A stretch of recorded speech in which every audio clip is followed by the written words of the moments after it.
always wanted to do something of my own.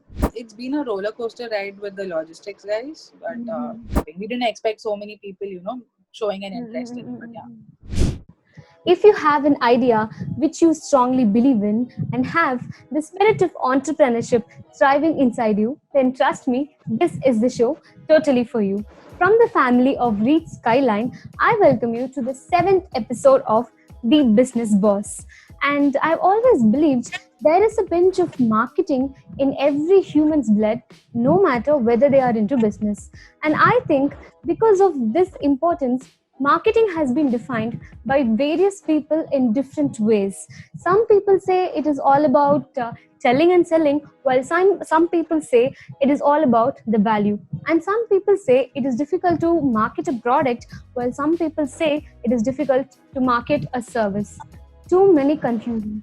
So that is why we are going to hear it from the marketing person herself, whom we have brought to the show today. I'm sure that she is going to delineate the various aspects of marketing by talking about her journey as the Chief Marketing Officer at Gulabs. So let us not wait and welcome the guest of the day today, Miss Ruchika Gupta, the CMO at Gulabs. Welcome, ma'am. Thank you. Thank you so much for a warm welcome. Thank you, ma'am. So, without any delay, we will directly jump into the question. So, tell us about how did you started your career in marketing, and how was your journey with Gulabs? So I did my MBA, general Okay. MBA, with Mm-hmm. all the subjects of marketing being covered. Okay. However, I wasn't very sure whether I was wanting to get into marketing or not. Mm-hmm. So initial years just before Gulabs involved getting rigged up and trained with Mm-hmm. groundworks related to different domains. It was Okay. just I always wanted to do something of my own. So for Mm-hmm. that, you need to know something relating to every department, right? Be it Mm-hmm. HR, finance, anything. Mm-hmm. So initial few years went off in that, Mm-hmm. and Gulabs just came by. So first 5 years in mobile ads, mobile Mm-hmm. advertisement, and entertainment. Okay.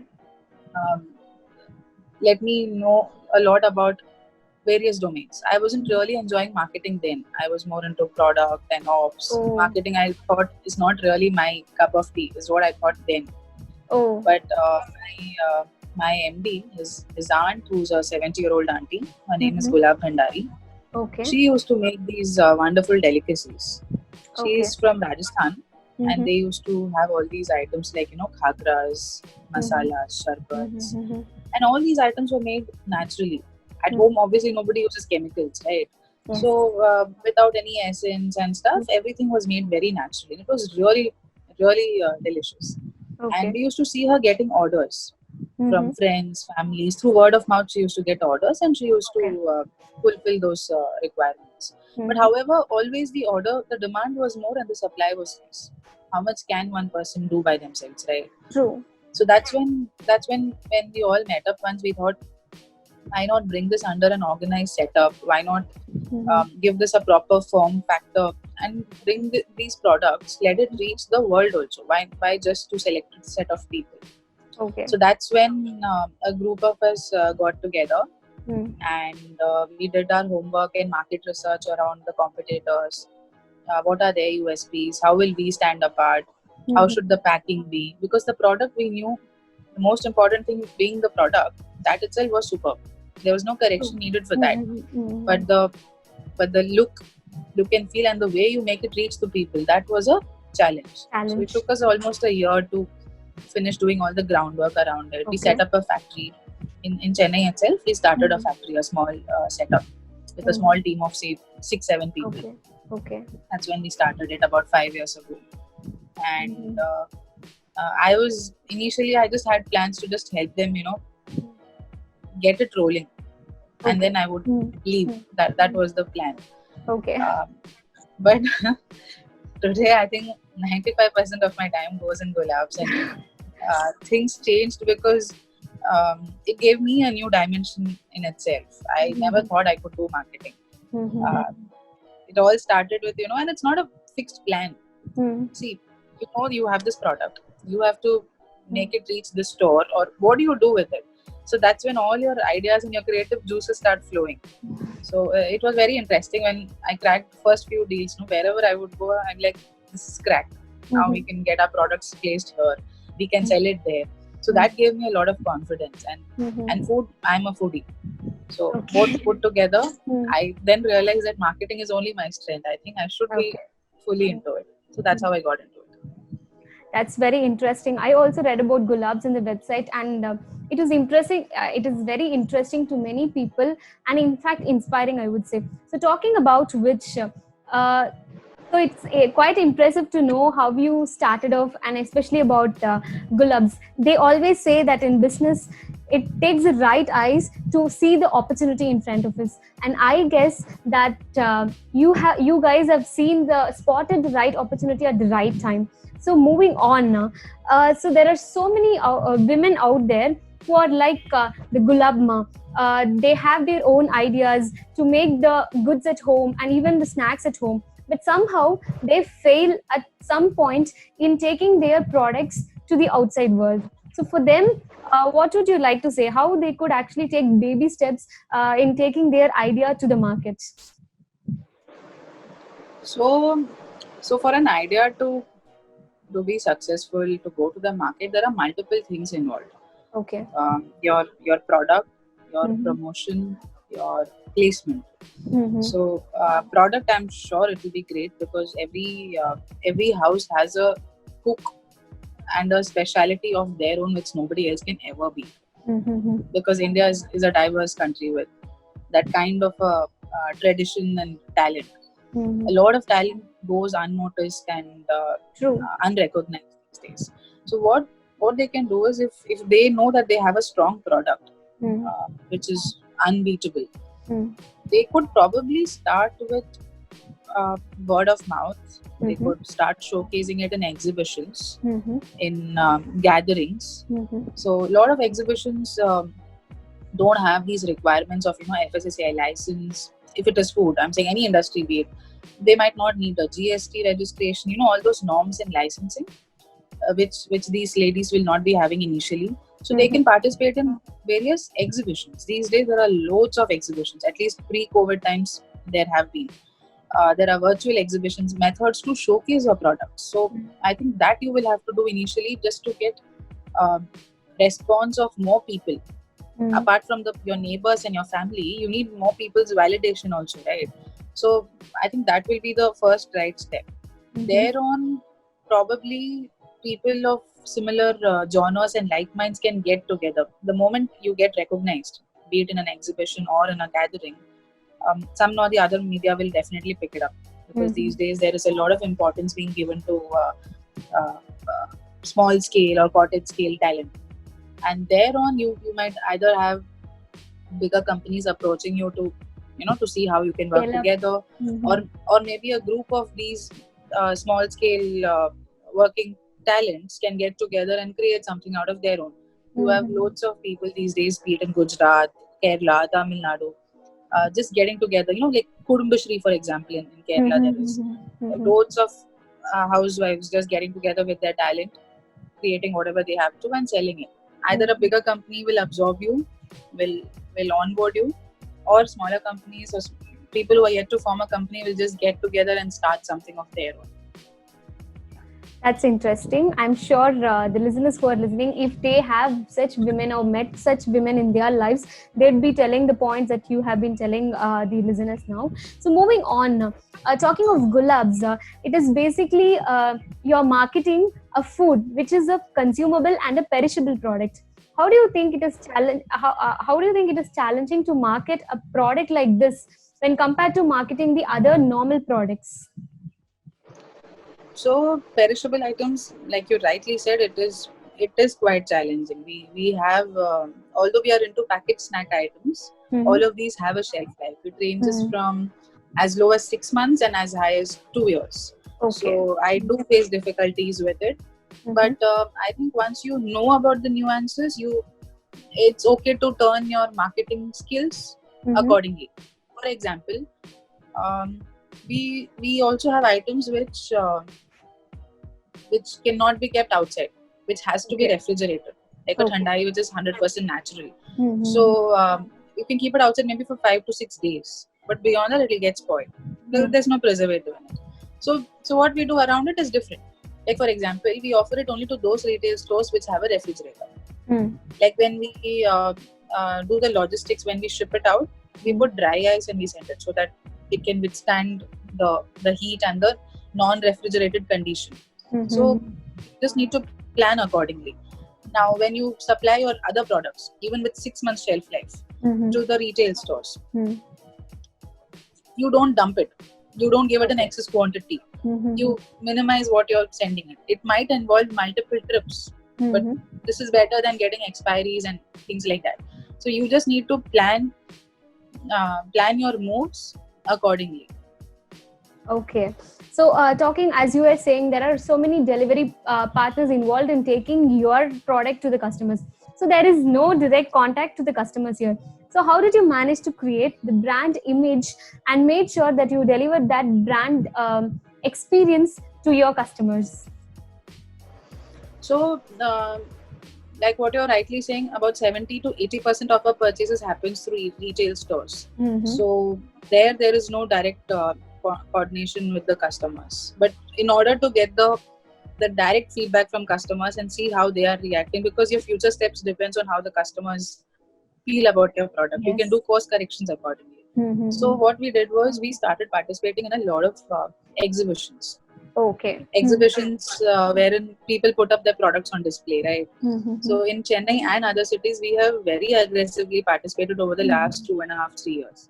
So that has given us a very good insight and feedback about how customers feel about your product, what is the reaction to taste, what are their suggestions for other flavors, or what do they do with your product, how do they actually use it. So there we got a lot of more ideas. If I say that, khakras, I'm having it with tea. It's a snack, right? I might have it as a breakfast or with tea or in the evening. I used to get these ideas from the housewives or mothers in the exhibition saying, they're putting it in their child's tiffin box. Or a hotelier, a chef came to me and told me that in their events, in their parties, this is the bite-sized snack. So this is easy and neat. So they use it in different events. So you get more ideas when you speak to your customers directly. So that is one thing which we did. Second, we do a lot of review and feedback system. So people who buy our products from our website or Amazon or other sites, we contact them basically to get a feedback. So that also helps us. Third, we do a lot of promotion and sampling outside stores. So we get approvals from the retail stores and we keep our kiosks there, and we promote our products by giving out samples to the people who walk in there. So there also we get immediate interaction with the customers. So these methods have helped us. And apart from that, we don't really get into on-ground activities, but what we felt has been useful is digital marketing. We've done ads. We do ads on our page. So branding is of course there. Our logo goes everywhere. So people when they see it, they should know that this is Gulabs. Yes, I did check on your social media pages and the pages in LinkedIn. They were very impressive. You keep on updating about the products and having that customer engagement. So talking about which, something unique about Gulabma is not just the taste but also its packaging. So tell us about how did you, what are the efforts that you made sure to create that identity for your products? So in terms of packing, it was very challenging, because we wanted to do something very different. How does a person pick up a product? When a customer is going to a shelf, he'll see 10 different brands of the same product. He will obviously tend to pick up what he already knows. If he has to pick up a new item, the packing has to be very different and eye-catchy, right? Yes. So we got our designing done by somebody in Pondicherry, Auroville basically. Auroville is known for its tradition and very sober kind of look, no jing bang and things like that.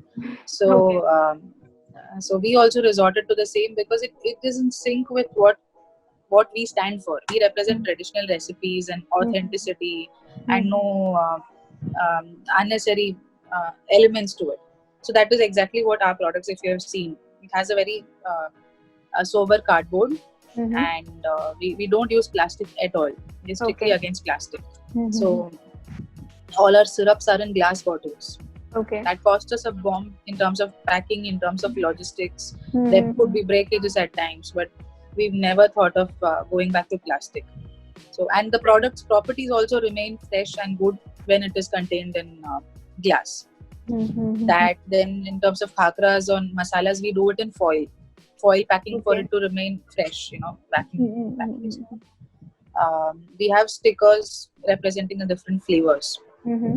colorful, nice stickers. But Mm-hmm. we've never thought of going to plastic. That's nice. The packaging, one of the important pieces in marketing, as I could recall, as you said, it is something that represents the product itself. So, moving on further, you were saying about how you would be delivering it. So, talking about the delivery support partners. So, obviously, for a product like yours, they are very, very important. So, how did you make sure that you maintain a healthy relationship with them at all the points? So it's been a roller coaster ride with the logistics guys, but Mm-hmm. that's also because of the earlier inexperience with them. So Mm-hmm. it's been a great learning for me, Okay. and the and it's a growing curve. So it's not like you follow the same funda throughout. Mm-hmm. It's been growing. Initially, we started with one logistics partner, but as we Okay. grew, we realized that we need to optimize things. Mm-hmm. Like for example, some courier service will have its strength in south, somebody will be strong in the north, Mm-hmm. somebody's calculations for arriving at numbers will be different, somebody Mm-hmm. will go by the volumetric weight or the actual weight. So all those things, what I did was about 15 to 20 different courier and cargo services across Mm-hmm. India. I understood from them as to if you send out something from Chennai to Bombay, for example, 100 Mm-hmm. kilos, how much would they charge? How many days would it take to reach? Would they Mm-hmm. handle it with care because there is glass? All those, Mm-hmm. permutations and combinations I had to understand, figure out, and then now we have 3 or 4 partners on board. So Okay. if it's region wise, it's different. For South, I use this Mm-hmm. person. For North, I use that person. If it's Mm-hmm. faster delivery, I use air, Mm-hmm. surface or air. All those Mm-hmm. combinations are there. So you cannot maintain it with just one person. You have to have a chart and then Uh-huh. figure out what. If it's 1 kilo, it's different. If it's 1,000 kilos, it's a different partner. The Mm-hmm. logistics is quite complicated, but it's very interesting also. I guess so. The way you explained is also very interesting. So, moving on further, during this pandemic time, you also had to deliver because of the panic buying. So, tell us about how did this panic buying impact the sales, and how did you manage the manufacturing facility, considering all the hygiene protocols? So there are two things now. Okay. Panic buying is panic buying is different because that's something which nobody's ever faced. That's a new experience for everybody, Mm-hmm. wherein you get to know randomly from a store that if he's been buying X amount of goods from you, now he's demanding 10x. It's a direct 10 times jump. Mm-hmm. So then you understand the situation that people are getting really scared that they don't know whether something would be available the next day. So they pick up whatever is there. Yes. And in every state, this happens that the people who were manufacturers who were supplying from another state is not able to do so because of various challenges. You don't have manpower. All the Mm-hmm. migrant workers are moving here and there. You're not allowed to open the factory during the pandemic. You don't have logistics to send out something. So the person who's there in that city, that person juices out whatever best you can. So we Mm-hmm. being in Chennai, we'll be the first ones to be able to send out products. Mm-hmm. So what we did was we took permissions from the GCC with Okay. all approvals in place. We were allowed only 33% of people. Yes. So we sent them out whatever limited people we could. Mm-hmm. We took vehicle pass. We had our warrior drivers who were who never said no to working even in those conditions. Mm-hmm. With all protocols in place like your mask, social distancing in a vehicle, not more than 2 people, Mm-hmm. using gloves, sanitizer being a must in the vehicle and at Mm-hmm. factory. So we followed that from day one because we Okay. understood the seriousness of the situation. Mm-hmm. And whatever products we had then and whatever we could do, whatever Mm-hmm. was feasible with those limited people, we took up those on priority. Okay. We communicated the same to the retail store and our distributor as well, that this is what we can do at the moment. Mm. So there was a mutual balance and arrival at these products, these numbers, this is what we can do right now. And as the relaxation grew, with the lockdown going by, we were allowed to keep a few more people. Then we took up those products which were having more demand at that moment. And basically, what we have are all essential goods only: your spices, khakras, sharbats. Being summer, sharbats also has a good immediate demand. So yeah, we were able to not cope up to the entire requirement, because that was much more than what was expected, of course. But at small intervals, it took us multiple trips, but we started, sending out daily dispatches instead of trying to cater to it in one shot and losing out on the daily requirement. Started sending it on a daily basis. So like, okay, it's an additional effort from our end, but that's okay. It's nice to meet the customer demands. We have to take an extra step, as you said, especially during this lockdown. Moving on. So when I read through your profile, I got to know that you are an expert in digital marketing. So there are so many people now who are doing digital marketing. Like they start up a FB page and then Instagram page, do post in the WhatsApp groups, and so many. But still, getting the lead and converting them into a customer is quite a challenge. So please give a few tips to the listeners on how to convert a lead into a customer by making them push that call to action button through digital marketing. So I will not say I'm an expert in digital marketing. Okay. I've done more of marketing through any mode. Basically, I have not stuck onto any one particular method. Particular thing. Okay. Whatever works for me, I try out all of those. Okay. So and it's very different also. It's not your usual ads and stuff. However, I'll tell you about the ad bit first. That's pretty easy, what I understand.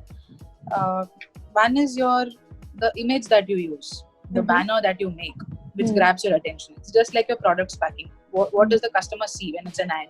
It has to be of good quality. You can't have blurred stuff on it. It has to be very clear, very crisp communication, to the point.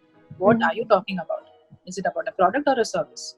So that is one thing. And it should be of a topic which is very generic and should be of relevance to the customer for him to click, right? So that is one. Second, once he clicks on the ad, wherever he's routed, if he's directed to the website or wherever, that should contain... the landing page basically should have, again, very much relevant information as to what you spoke about in the ad, just that the details would be more. If you say something on the banner and you say something else on the landing page, your customer is not going to convert. So the information has to be very precise. And more than text, it's all about images. People register on their mind what you see or watch, right? So images or video could be used more than text. And your USPs, if you understand what the customer requires and you solve that problem, that is what you speak about, then obviously it will lead to a conversion. And then how can the customer get it? Have all the details. Don't leave any questions in the mind of the consumer unless it's a very unique question. Like, how can the person avail this service? What are your USPs? Is it really price efficient? How are you different from others? I think if you answer these, you are sorted. That's nice. And when I went through Gulabma's website, I got to know a lot of information, not just about your products. I heard that you are also having this blogging where you keep writing about different food items, especially to maintain the hydration during the summer. That's quite impressive. As you said, we have to keep engaging the customer in order to get the people into, first to pull the traffic and then convert them into a customer. So moving on, for every marketer, the marketing campaign is like a child. So could you please tell us about your favorite or memorable marketing campaign that you have conducted? So I think one which I remember is a campaign which we did around tea masala. So we have this masala chai powder, which has pepper, the black pepper, dried ginger and cardamom in it. And everything is of very good quality. There is absolutely no compromise. If you open the masala sachet itself, you will have the aroma talking for itself. We don't have to say anything. And just a pinch of it is used. In a cup of tea, just add a pinch of it. The flavor and the aroma will be very unique. So it's a very interesting item. And as you know, India, India has a lot of tea consumers. Their morning starts with tea, the day goes on with tea. So that was the most common and relatable item which we thought we should promote. So Okay. what we did was we had a campaign on Facebook and Instagram about people who can just demand for a sachet of free tea masala for trial, and we would send it to them. All they have to do is register by just giving their address, name, and number, and we will courier it to them. So we did this activity with about 20 to 25,000 people across India. We got a humongous response.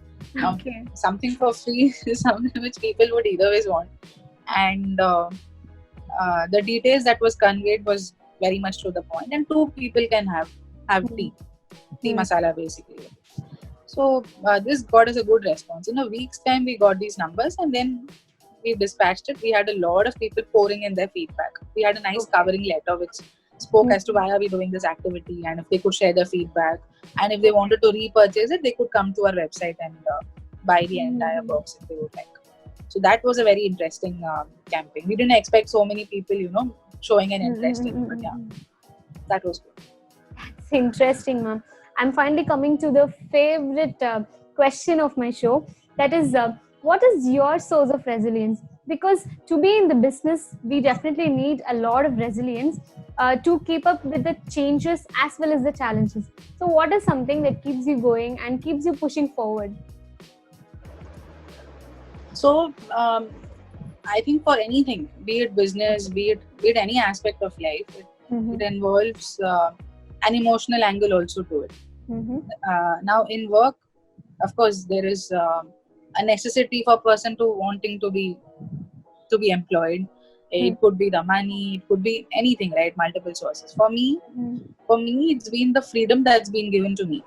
I handle the marketing bit, the operations, the handling of the overall production at the factory. And I'm not being questioned. So I think that power and freedom that's been given with the responsibility that, whatever she decides, we'll be keeping it in mind that it should be at its best. So that's something which keeps me going, because I know if I had joined any other MNC, any other company, it would just have been a hierarchy related thing, a 9 to 6 regular monotonous work. Here, what I get in terms of freedom is something which will never be obtained anywhere else. So that is one big thing. Second is the emotional angle to it. So when we started this for Gulab Aunty, it was like we knew she had the talent, but it went unrecognized, right? So the idea behind starting this was not about money, but about getting her the right recognition. Yeah. So, and having done quite a bit for it, like laying the groundwork, and any company when you start, that's the most important bit, right? The foundation has to be right. So quite a bit of an effort has gone in the last 4 years. Well, have we reached this far? I mean, these are baby steps still, but a decent amount of recognition has come all this way. Yes. So we know we have much more to reach, and once you tread the path, you cannot leave it in between. So that keeps you going, that you have to just go faster. And food being such a wonderful industry, it's growing at a unbeatable pace. Every day there is something new to it. So you have to just keep moving forward at a fast pace. Every day there are 10 restaurants being opened, cafes being opened. There are different trendings, there are different items being trending on social media. You really need to keep up with everything. So there is no time to sit back and think, why did we start this? Why go forward? Yeah. It's just about being in the forefront. When you said about the freedom and the responsibility, I got reminded of Spider-Man's dialogue, with great power comes great responsibility. I think that is something kept you moving in the business too. So, and I would like to congratulate you for your recent award from Asia Food Congress and Awards, I guess, for being the most influential person in the food industry. Congratulations to you, and best wishes for the whole Gulabma team, and for being such an easy person to talk with, because right from the beginning you have been so easy and telling me about your journey. So I'm sure that listeners would also have enjoyed the same. Thank you so much for being on the show, ma'am. Thank you so much, Subbu. It's been a wonderful journey talking with you. You also made it very comfortable for me. Thank you. Thank you, ma'am. So, my dear listeners, I'm sure that as I promised you before, you have got to know the different aspects of marketing, especially in the food industry. And I'm sure that I'm going to meet you in another episode with another interesting personality. Till then, keep learning and keep growing all together. Thank you. Reach Skyline. Embrace digital.